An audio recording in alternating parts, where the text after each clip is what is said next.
Once, in the prosperous kingdom of Arathor, there lived a young king named Darion.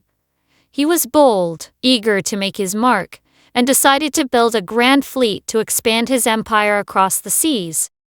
With immense pride, he called his best shipwrights and commissioned the finest ships anyone had ever seen.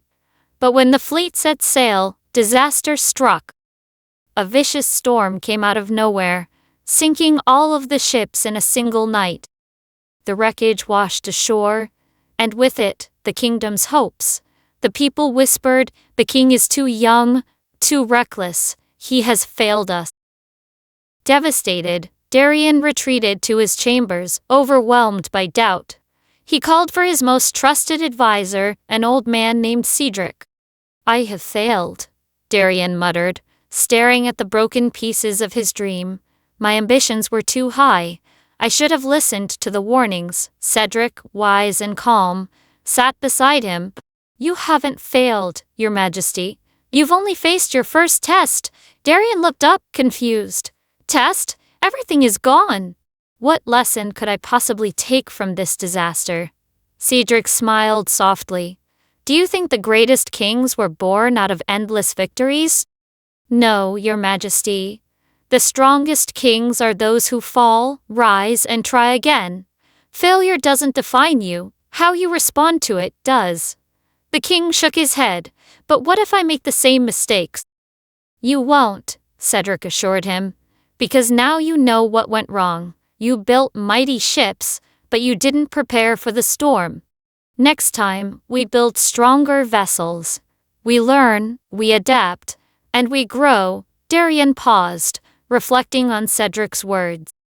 "But the people, they think I'm weak."